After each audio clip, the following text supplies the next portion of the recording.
ধনু রাশির ক্ষেত্রে শুক্র অবস্থান করছিল সপ্তম ঘর, যেটা হচ্ছে মিথুন রাশি, এবং এইখানে দেবগুরু বৃহস্পতির সাথে শুক্রদেবের জুতি ছিল। এবারে 21শে আগস্ট শুক্রদেব রাশি পরিবর্তন করছে, অবস্থান করবে অষ্টম ঘর, যেটা হচ্ছে কর্কট রাশি, এবং এখানে 14ই সেপ্টেম্বর পর্যন্ত থাকবে। তো কর্কট রাশিতে প্রবেশ করা মানে অষ্টম ঘরে, এইখানটাতে কিন্তু বুধের সাথে আবার শুক্রের জুতি তৈরি হবে। এইখানটাতে লক্ষ্মী নারায়ণ যোগ তৈরি হচ্ছে ধনু রাশির ক্ষেত্রে, সেরকম আবার তৈরি হচ্ছে শুক্র দ্বারা বিপরীত রাজযোগও। ধনু রাশির ক্ষেত্রে শুক্র হচ্ছে ষষ্ঠ ঘর, যেটা বৃষ রাশি, সাধারণ রাশি, এবং একাদশ ঘর, যেটা হচ্ছে লাভের ঘর, মূল ত্রিকোণ রাশি, তুলা রাশি। এই দুটি ঘরের অধিপতিই হচ্ছে শুক্র। তো যাই হোক, শুক্রদেবের এই পরিবর্তন কী রকম প্রভাব পড়বে এই ধনু রাশির ক্ষেত্রে, এই সমস্ত কিছু তুলে ধরবো আজকে এই অনুষ্ঠানে। কোন দিক থেকে ধনুরাশি লাভবান হতে যাচ্ছে, কোন দিক থেকে সাবধান, এবং কোন বিশেষ উপাচার এই সময়কালে করবে, এগুলো সমস্ত কিছু তুলে ধরবো। তো অনুষ্ঠানটি শুরু করার আগে সমস্ত দর্শক বন্ধুদের নমস্কার জানাচ্ছি, এবং তার সাথে বলবো যারা বহুদিন ধরে অনুষ্ঠান দেখছেন এখনও পর্যন্ত সাবস্ক্রাইব করেননি, অবশ্যই সাবস্ক্রাইব করবেন। এই চ্যানেলের সঙ্গে থাকুন, জ্যোতিষীয় সম্পর্কিত অনেক তথ্য জানতে পারবেন। যারা জ্যোতিষী সংক্রান্ত বিষয়কে ভালোবাসেন, গুরুত্ব দেন, ইন্টারেস্টেড, আশা করছি তারা বিশেষভাবে উপকৃত হবেন। তবে আমি কোনো রকমভাবে কোনো দর্শক বন্ধুকে বিভ্রান্ত করার চেষ্টা করছি না। এটা গ্রহের গোচরের উপরই আলোচনা করা হচ্ছে, কারো কোনো রকম ব্যক্তিগত কুষ্টি ধরে আলোচনা নয়, এবং এটা চন্দ্র রাশির উপরই বলা হচ্ছে। শুক্রের পরিবর্তন এই 21শে আগস্ট, আর শুক্রের পরিবর্তন হওয়ার আগেও যে পরিবর্তনগুলো হলো ধনু রাশির ক্ষেত্রে, প্রত্যেকটা পরিবর্তনই কিন্তু পজিটিভ, এবং আগামী দিনে যে পরিবর্তনগুলো হতে যাচ্ছে এই পরিবর্তনগুলোও যথেষ্ট পক্ষে থাকবে ধনু রাশির। রাশির অধিপতি দেবগুরু বৃহস্পতি নিজের নক্ষত্র অবস্থান প্রায় 11 মাস পর্যন্ত থাকবে, এবং নিজের রাশির উপরই দৃষ্টি। এর থেকে আর কি ভালো জিনিস হতে পারে ধনু রাশির ক্ষেত্রে। দেবগুরু বৃহস্পতির মূল ত্রিকোণ রাশি হচ্ছে ধনু রাশি, তো নিজের নক্ষত্র পুনর্বসুতে অবস্থান করে নিজের রাশিকে দেখছে। এটা তো সব থেকে 100 ভাগের মধ্যে 75% ভালো। এবার যে 25% সেটা বাদবাকি গ্রহদের অবস্থান। তো এত সুন্দর একটা অবস্থান, শনির যে ঢাইয়া চলছে, ঢাইয়া কোন দিক দিয়ে আসছে আর কোন দিক দিয়ে যাবে এটা কিছুই বুঝতে পারবে না এই ধনুরাশি এই সময়কালে। খুবই ভালো অবস্থান এই ধনুরাশির ক্ষেত্রে। তো এবার শুক্রদেব পরিবর্তন করে নিল, শুক্রদেবের পরিবর্তন অষ্টম ঘরে বুধের সাথে লক্ষ্মীনারায়ণ যোগ তৈরি হচ্ছে। তো এই পরিবর্তনও যথেষ্ট পক্ষে থাকবে এই ধনুরাশির। এছাড়া শনি আর মঙ্গলের সমসপ্তম যোগ রয়েছে। শনিদেব তো আবার বক্রী অবস্থায় চতুর্থ ঘরে অবস্থান করছে, মঙ্গল আবার কর্মের ঘরে অবস্থান করছে চন্দ্রের নক্ষত্র হস্তা নক্ষত্রে। তো কর্মের ঘরে অবস্থান করছে মঙ্গল, আর চতুর্থ ঘরে শনি, এই যে সমসপ্তম যোগ, আর মাঝখানে দেবগুরু বৃহস্পতির অবস্থান। আমি এর আগের ভিডিওতে বলেছিলাম যে শনি হচ্ছে শ্রমজীবী আর মঙ্গল হচ্ছে প্রশাসন। তো শ্রমজীবী মানুষের দাবি দাওয়া এই জিনিসগুলো, আর মাঝখানে দেবগুরু বৃহস্পতির অবস্থানে রাশির উপর দৃষ্টি। তো বহু কর্মক্ষেত্রে ধনুরাশি জাতক জাতিকাদের দাবি দেওয়া সংক্রান্ত বিষয়গুলো মীমাংসা হচ্ছে, এবং তাতে যথেষ্ট ধনুরাশি লাভবানও হচ্ছে। তবে সবার ক্ষেত্রে যে সমান হবে সেটাও না। অনেক দাদা দিদি ভাই বোনদের জন্ম কুষ্ঠিতে দেখা হলো যে গ্রহের অবস্থান খারাপ রয়েছে, তো তাদের ক্ষেত্রে বলবো যে ভালো জ্যোতিষীয় পরামর্শ নিতে। আপনাদের আশেপাশে ভালো যদি জ্যোতিষী থাকে তাদের কাছে অবশ্যই পরামর্শ নেবেন, কিংবা আমাদের কাছেও নিতে পারেন। আমাদের হোয়াটসঅ্যাপ নাম্বার দেওয়া রয়েছে, এখানটাতে মেসেজ মাধ্যমে আপনারা অ্যাপয়েন্টমেন্ট নিতে পারেন, তবে শুল্ক লাগু থাকবে। আর আমাদের কাছে নিতে হবে এরকম কোনো ব্যাপার নাই। তো যাই হোক, শুক্র বুধের জুতি অষ্টম ঘরে লক্ষ্মীনারায়ণ যোগ, আর ধর্মের ঘরে আবার সূর্য কেতুর জুতি রয়েছে। কেতু পূর্বা ফাল্গুনী নক্ষত্রে অবস্থান করছে, এবং সূর্য নিজের রাশিতে অবস্থান করছে। তো যে মুহূর্তে শুক্র রাশি পরিবর্তন করবে সেই মুহূর্তে আবার সূর্যও থাকছে হচ্ছে মঘা নক্ষত্রে নিজের রাশিতে অবস্থান, আর কেতু থাকছে হচ্ছে পূর্বা ফাল্গুনী নক্ষত্রে। কেতুর অবস্থান যথেষ্ট ভালো অবস্থান এই ধনুরাশির ক্ষেত্রে, এবং সূর্যের অবস্থানটাও যথেষ্ট ভালো, এবং আগামী দিনে যে সূর্যের রাশি পরিবর্তন হবে সেই পরিবর্তনটাও যথেষ্ট ভালো। এবং এই সময়কালে মঙ্গল আবার অবস্থান করছে হস্তা নক্ষত্রে চন্দ্রের নক্ষত্রে, এই অবস্থানও যথেষ্ট ভালো। এবং মঙ্গল আবার এই সেপ্টেম্বরের 3 তারিখে নিজের নক্ষত্র চিত্রাতে চলে আসবে, এই পরিবর্তনটাও ভালো নক্ষত্র পরিবর্তন। তারপর আবার মঙ্গল 13 তারিখে রাশি পরিবর্তন করে লাভের ঘরে যাবে। অর্থাৎ পরপর যে পরিবর্তনগুলো হতে থাকবে এখন, এই পরিবর্তনগুলো যথেষ্ট ভালো পরিবর্তন এই ধনুরাশির ক্ষেত্রে। শুক্র 21 তারিখে রাশি পরিবর্তন করছে, কিন্তু নক্ষত্র পরিবর্তন করছে না। নক্ষত্র পরিবর্তন করবে 23 তারিখে। শুক্র তার গোচরটি 3টি নক্ষত্রের উপর সম্পূর্ণ করবে। পুনর্বসু নক্ষত্র, তারপরে পুষ্যা নক্ষত্র, তারপরে হচ্ছে অশ্লেষা নক্ষত্র। তো পুনর্বসু নক্ষত্রে থাকবে 23 তারিখ পর্যন্ত, তারপরে চলে আসবে পুষ্যা নক্ষত্রে, আর সেপ্টেম্বরের 3 তারিখে চলে আসবে হচ্ছে অশ্লেষা নক্ষত্রে।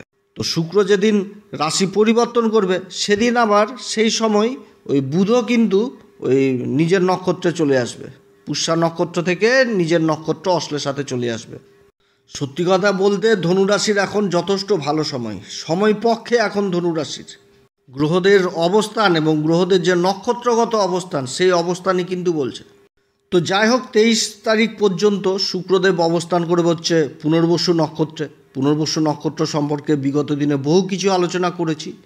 তো শুক্রদেব এই নক্ষত্র অবস্থান করছে, আবার দেবগুরু বৃহস্পতিও নিজের এই পুনর্বসু নক্ষত্র অবস্থান করে রাশির উপর দৃষ্টি দিচ্ছে, এবং দেবগুরু বৃহস্পতির যে পঞ্চম দৃষ্টি সেটা লাভের ঘরে থাকছে তুলা রাশির উপর। আর শুক্রদেবের মূল ত্রিকোণ রাশিই হচ্ছে তুলা রাশি, এবং দেবগুরু বৃহস্পতির নবম দৃষ্টি থাকছে আবার রাশির 3য় ঘর কুম্ভ রাশিতে, যেটা হচ্ছে শনিদেবের মূল ত্রিকোণ রাশি। রাহুর উপরে দৃষ্টি থাকছে। রাহু অবস্থান করছে দেবগুরু বৃহস্পতির নক্ষত্র পূর্বা ভাদ্রপদে। অর্থাৎ এই নক্ষত্রেও কিন্তু একটা আর্থিক লাভের সম্ভাবনা এই সময়কালে উঠে আসছে, কারণ শুক্র এই নক্ষত্র অবস্থান করছে, আবার বুধ অশ্লেষা নক্ষত্র অবস্থান করে তাদের মিলিত জ্যোতির দৃষ্টি পড়ছে আবার ধনসম্পত্তির ঘর মকর রাশিতে, সেটা কিন্তু আবার শনির রাশি। অর্থাৎ পুনর্বসু নক্ষত্রে শুক্রদেবের এই অবস্থান যথেষ্ট ভালো অবস্থান হতে যাচ্ছে এই ধনুরাশির ক্ষেত্রে। এরপরে 23 তারিখ থেকে সেপ্টেম্বরের 3 তারিখ পর্যন্ত থাকবে হচ্ছে পুষ্যা নক্ষত্রে। পুষ্যা নক্ষত্রের অধিপতি হচ্ছে কে? শনিদেব, এবং এই নক্ষত্রের অধিপতি দেবতা হচ্ছে আবার দেবগুরু বৃহস্পতি। ধনুরাশির ক্ষেত্রে শনিদেব হচ্ছে কি 2য় ঘর, যেটা হচ্ছে ধনসম্পত্তির ঘর, এবং 3য় ঘর কুম্ভ রাশি মূল ত্রিকোণ রাশি। এই দুটি ঘরের অধিপতি শনি অবস্থান করছে 4র্থ ঘরে, আর বর্তমানে শনির ঢাইয়া চলছে এই ধনুরাশির, এবং শনিদেবও বক্রী অবস্থায় রয়েছে নিজের নক্ষত্র উত্তরা ভাদ্রপদে, আর শনির সাথে মঙ্গলের সমসপ্তম যোগ তৈরি হয়েছে। অর্থাৎ এই যে লক্ষ্মীনারায়ণ যোগ তৈরি হয়েছে 8ম ঘরে, আকস্মিকভাবে অর্থের দিক যথেষ্ট মজবুত হবে। দীর্ঘদিন ধরে যে কাজগুলো করে আসছিল, যে কাজগুলোর কোনো রকম বিল পেন্ডিং ছিল, এই কাজগুলো হওয়ার সম্ভাবনা থাকছে। ভূমি সংক্রান্ত কাজগুলোর সমস্যা সমাধান হওয়ার সম্ভাবনা থাকছে এই সময়কালে। যারা বড় বড় কনস্ট্রাকশনের কাজের সাথে যুক্ত রয়েছেন, রাস্তাঘাটের কাজের সাথে যুক্ত রয়েছেন, এই কাজগুলোতে যথেষ্ট লাভদায়ক সিদ্ধ হবে। যারা জায়গা জমি সেল পারচেসের কাজের সাথে যুক্ত রয়েছেন, সেই কাজগুলো যথেষ্ট ভালো হবে। অথবা এই সময়কালে কোনো একটা দীর্ঘকালীন কাজের টেন্ডার পেয়ে যাওয়া, সেটাও হতে পারে এই ধনুরাশির ক্ষেত্রে। অথবা যারা সরকারকে মাল সাপ্লাই করছেন বহুদিন ধরে, তাদের কোনো একটা টেন্ডারের অপেক্ষায় ছিলেন, সেই টেন্ডারগুলো পেয়ে যাওয়া বা তার সময়সীমা আরও বেড়ে যাওয়া, এই সমস্ত জিনিসও ঘটতে পারে এই ধনুরাশির ক্ষেত্রে। অর্থাৎ পুষ্যা নক্ষত্রে শুক্রের এই অবস্থান যথেষ্ট ভালো অবস্থান হতে যাচ্ছে। যারা খাবার দাবারের কাজের সাথে যুক্ত রয়েছেন, সেই কাজগুলোতেও যথেষ্ট সফলতা থাকবে। হোটেল ব্যবসা হোক, রেস্টুরেন্টের কাজ হোক, ক্যাটারিংয়ের কাজ হোক, অথবা কোনো খাবারের প্রোডাক্টের কাজ হোক, এই সমস্ত কাজ। আবার যারা বেবি ফুডের ব্যবসার সাথে যুক্ত রয়েছেন, বাচ্চাদের খাবার দাবার, এই সমস্ত জায়গাতেও বিশেষভাবে সফলতা পাবে বা অর্থনৈতিক দিক যথেষ্ট মজবুত হবে। এই সময়কালে আত্মীয় স্বজনদের সাথেও যদি কোনো রকম জায়গা জমি সংক্রান্ত বিবাদ হয়ে থাকে, তারও মীমাংসা হওয়ার প্রবল সম্ভাবনা থাকছে। এরপরে সেপ্টেম্বরের 3 তারিখে এই শুক্রদেব অবস্থান করবে অশ্লেষা নক্ষত্রে। অশ্লেষা নক্ষত্র হচ্ছে বুধের নক্ষত্র, তবে অশ্লেষা নক্ষত্রে শুক্র যে সময় অবস্থান করবে, সেই সময় কিন্তু আবার বুধও রাশি পরিবর্তন করে নেবে। 30 তারিখে বুধ কিন্তু রাশি পরিবর্তন করবে এবং চলে আসবে ভাগ্যের ঘরে, এবং ভাগ্যের ঘরে সূর্য, কেতু এবং বুধ, এই 3টি গ্রহ অবস্থান করবে। সূর্য বুধের জুতি তৈরি হবে, বুধাদিত্য যোগ তৈরি হবে ভাগ্যের ঘরে। তার সাথে মঙ্গলদেবও কিন্তু আবার নক্ষত্র পরিবর্তন করবে, অবস্থান করবে নিজের নক্ষত্র চিত্রা নক্ষত্রে। অপরদিকে সূর্যদেবও আবার নক্ষত্র পরিবর্তন করে নেবে 31শে আগস্ট, পূর্বা ফাল্গুনী নক্ষত্রে সূর্যদেব অবস্থান করবে। শুক্রদেবের নক্ষত্র পূর্বা ফাল্গুনী নক্ষত্র, এবং পূর্বা ফাল্গুনী নক্ষত্রে এই ভাগ্যের ঘরে সূর্য আর কেতু একই নক্ষত্রে অবস্থান করবে, আর বুধ অবস্থান করবে হচ্ছে মঘা নক্ষত্রে। আর অপরদিকে শুক্রদেব অবস্থান করবে 8ম ঘরে অশ্লেষা নক্ষত্রে। অশ্লেষা নক্ষত্র এমন একটি নক্ষত্র, এই নক্ষত্রে থাকাকালীন শুক্র এই অষ্টম ঘরে ব্যবসায়িক দিক থেকে যথেষ্ট ভালো অবস্থান হতে যাচ্ছে। নিজের কাজকে কিভাবে বের করে নিয়ে আসতে হয় সেটা অশ্লেষা নক্ষত্র খুব ভালো মতন করে বুঝে। এটা খুব জেদি নক্ষত্র, নিজের জিনিসটাকে খুব বেশি বুঝে। অর্থাৎ এই সময়কালেও কিন্তু এই ধনুরাশি যথেষ্ট সাপোর্ট পাবে, ভাগ্যের দিক থেকে সাপোর্ট পাবে, সমস্ত দিক থেকে। কারণ গ্রহদের অবস্থান এটাই বুঝাচ্ছে। কারণ শুক্রদেব অবস্থান করবে বুধের নক্ষত্রে। বুধ হচ্ছে কি কর্মের ঘরের অধিপতি, আর শুক্র হচ্ছে কি লাভের ঘরের অধিপতি। কারণ শুক্রের মূল ত্রিকোণ রাশি হচ্ছে তুলা রাশি, যেটা হচ্ছে একাদশ ঘর।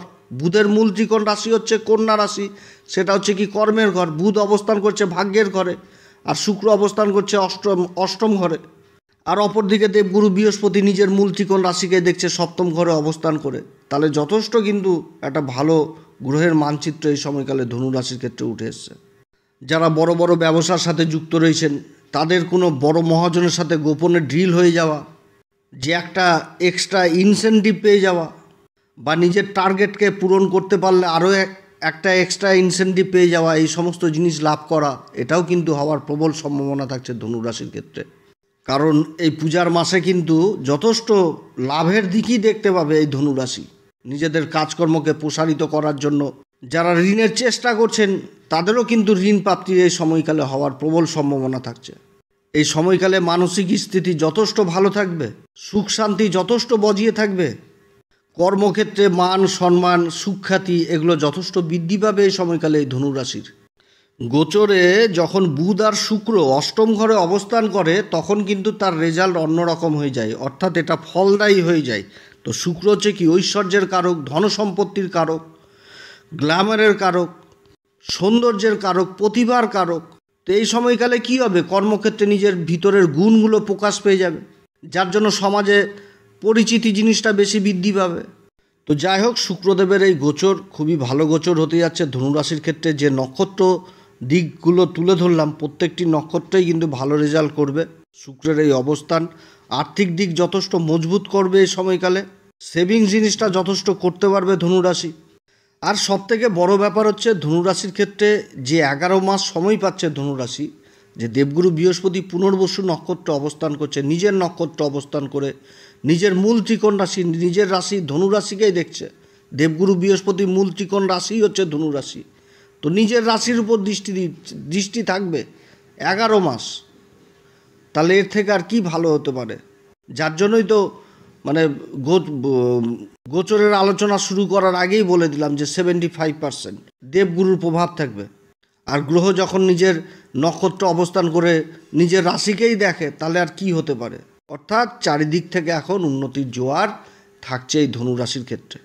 হ্যাঁ, তবে সিস্টেমে চলতে হবে। শনি যেরকম বকরি হয়েছে, তো শনিও কিন্তু এটাও বুঝাচ্ছে যে নক্ষত্রে শনি অবস্থান করছে চতুর্থ ঘরে, শনির তো ঢাইয়া চলছে। তো শনি তো সেবা জিনিসটা বুঝায়, অনুশাসন জিনিসটাকেও বুঝায়। তো সেই সিস্টেমে চলতে হবে, হিসাব করে করে চলতে হবে, পাই টু পাই হিসাব করতে হবে। যেরকম লাভের হিসাব হবে, তো সেরকম ব্যয়েরও হিসাব হবে। শনির দৃষ্টি আবার কর্মের ঘরে থাকবে, তাহলে কর্মক্ষেত্রেও আবার যোগ্য সম্মান, যার যেটা সম্মান তাকে সেই সম্মান দিতে হবে। এগুলো জিনিসও মেনটেন করতে হবে ধনুরাশিকে। তবে গুরুর সাপোর্ট পাবে, এটা সত্যি যে গুরুর যে দৃষ্টি রাশির উপর পড়া মানে নিজের রাশিকে দেখা মানে সাপোর্ট পাবে। এ সময়কালে কোন উপাচার করবে? প্রত্যেক দিন হনুমান চল্লিশা, বজরংবাণ, শ্রীরাম সীতার প্রণাম মন্ত্র সহকারে পাঠ করবে। যারা গুরুর দীক্ষা নেননি অবশ্যই গুরুর দীক্ষা নেবেন। সূর্যদেবকে প্রত্যেক দিন অর্ঘ্য দিবেন। মন্দিরে পূজারীদের পা ছুঁয়ে আশীর্বাদ নেবেন, এবং যে সমস্ত মন্দিরে ভোগ রান্না হয় মিষ্টি কুমড়ার মতন খাবারের বস্তু দিবেন। এছাড়া মা ভগবতী মাকে লাল পুষ্প অর্পণ করবেন। তো অনেক কথা আলোচনা করলাম ধনুরাশির সম্পর্কে। আপনারা সবাই ভালো থাকেন। এরপরে আবার আসবো একটি নতুন পর্ব নিয়ে। যদি এই পরামর্শ সত্যিই ভালো লাগে, তাহলে নিজের ভেবে এই অ্যাস্ট্রো এসএম বাংলা চ্যানেলকে লাইক করবেন, সাবস্ক্রাইব করবেন, শেয়ার করবেন। আপনারা সবাই ভালো থাকেন। নমস্কার, ধন্যবাদ।